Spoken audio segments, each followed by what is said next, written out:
Contest skaters are way better than street skaters in every aspect. So I asked some of you guys on Instagram to send me in your skateboarding hot takes. Here they are. Let's get into them. Tray flips are overdone and overrated. Are they overdone? Maybe. I think it's just because the level of skaters are getting higher. I think it's just because people are getting better every single day. Tray flipping in the grinds now is just a regular thing. I don't think they're overdone because just personally, I really like a tray flip, especially if it's nice. I don't know if they're overdone or overrated. I mean, they're a significant milestone of a trick. Skateboarding will become a sport and have its own league / teams and stuff in the future. No, I don't think it will be like that. But I do think that in the future, skateboarding will be different than it is now. I don't think it's just going to be such a core niche sport. I think it's going to, over the years, you see Japan is building like a skateboarding school. I saw the Olympics are coming up. The second year that skateboarding is in the Olympics, or the second time skateboarding is in the Olympics. So it's undeniable that skateboarding is going to have a couple of boosts in popularity, but it is up to the industry to decide on whether or not they are going to kind of hop on with going with that wave. Will it have league and teams in the future? Probably not. A league and teams, like I talk a lot about skateboarding being, more of a, I think skateboarding is a sport, but not in the team and leagues and logos sense, I guess. Unless you count skate teams as like a league, skate teams as like teams. Skate teams are technically teams, but no, like football, I don't think skateboarding will ever get like football where you have, I just don't think it's going to be like football. Street skating over transition skating.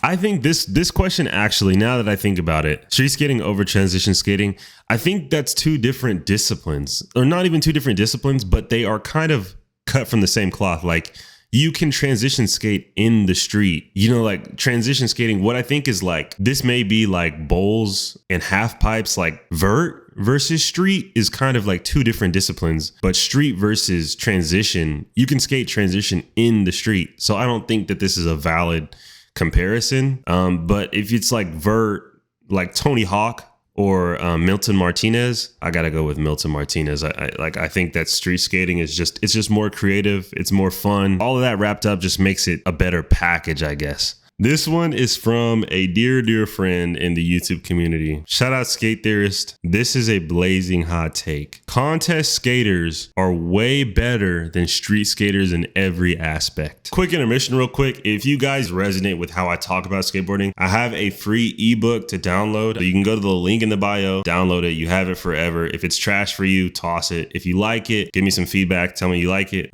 Check it out. Links down below. Appreciate you guys. Now, let's break that down for like 2 seconds. Because at first I was like, well, there's a discussion to be had on this one, which I think there is. But this take also doesn't necessarily make sense, because I think that there's no skaters that just float into contests. I guess the only one I can think of is Jagger Eaton, and I feel like I'm not familiar with Jagger Eaton's work, but dude, he can skate street. But Jagger Eaton's the only person that comes to mind that's like always in the park, I guess. But as far as street SLS skaters, like I want to pull up SLS roster real quick. If I look at this SLS roster, who are we looking at here? So this was just 2018. Tom Asta, Dave Baczynski, Matt Berger, Burl, Ryan DeCenzo, Jamie Foy, Tommy Flynn, Felipe Gustavo, Kelvin Hoffler. Now, Kelvin Hoffler, bro, that man is a contest skater. Yeah, that's a contest skater. But Yuto Horigome, Nigel Houston, all these guys are in the streets. Like they were in the streets before before the contest era existed. So I think that saying that all contest skaters are way better than street skaters in every aspect, like they are one and the same. There are people that definitely main contests, but dude, I gotta disagree with this take. I don't think that contest skaters are way better. Like it just seems like I would say that the skills transfer over. I don't think I would say that they're better in especially every aspect. Nah, not all Vans or Converse or skate shoes. True. That's not really a hot take. It's just like a true statement. You shouldn't be called a poser if you maul grab. It's the most comfortable way to hold a board. I find it so fascinating, social media's addiction with the word poser or the concept of a poser in skateboarding. Like, I think that on social media, people are so wrapped up in wanting to fit into the culture of skateboarding that they don't want to be seen as a poser so bad. But really, like, if you're watching this right now, you probably have been skating for a decent amount of time. And when has anyone ever called you a poser? Like, all the TikToks that blow up or all the Instagram videos that blow up, how to not be a poser, how to not be a poser. It's like, I think they blow up because it feeds off of people's emotions on wanting to fit in. And that's why it does so successful, is because people just want to fit into a group. And skateboarding is one of those.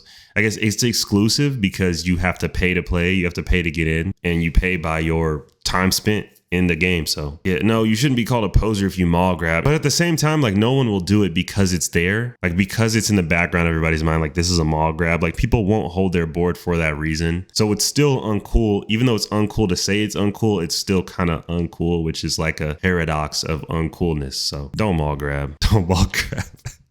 The moral of the story is don't mall grab, bro. Just to save yourself the pain and suffering, don't do it, bro. Video parts should be more than just skateboarding. Bring back the fun. I 100% agree on this. All right, boys.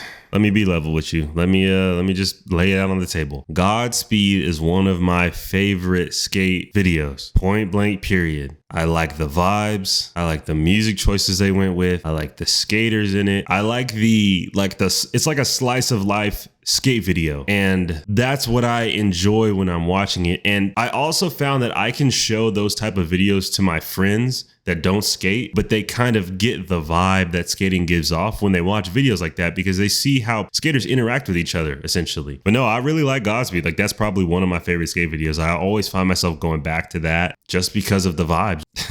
All right, this one's funny. The requirements for females to turn pros should be stricter. I don't get this one, because it's like, I think this is a multifaceted question, or this is a hot take. This is a blazing hot take. What do you mean by that? I guess what I think he's meaning is that girls can do less and get the same amount of sponsors, I guess, which I don't think is true. I think that women's skateboarding and men's skateboarding just have their respective skill levels and things that they can do. But I really think that gap is closing rapidly with these new kids. Like, it's insane how fast it's coming up. So no, the requirements should be the same. I mean, I would assume that the skate companies are treating everybody the same across the board, because skateboarding is not, you don't have you have a quota of filling 5 switch trays this week. Get to it. I don't think that's how it works with skate brands. So I don't understand how there would be a requirement for women to turn pro. I guess this is probably someone that, bro, I don't know. What were you trying to get at with this question? I'm not sure. No, mate, that's a little spooky. That one's a little bit weird. That one I don't really know about. That one I'm not really going to go for right there. So that's it, guys, for the hot takes. Follow my Instagram if you want to participate in more videos like this. I really love interacting with you guys. And on Instagram, if you shoot me a DM, I like 99% of the time I will respond. Follow my Instagram, follow my TikTok, hit the like, subscribe button. See you guys in the next video.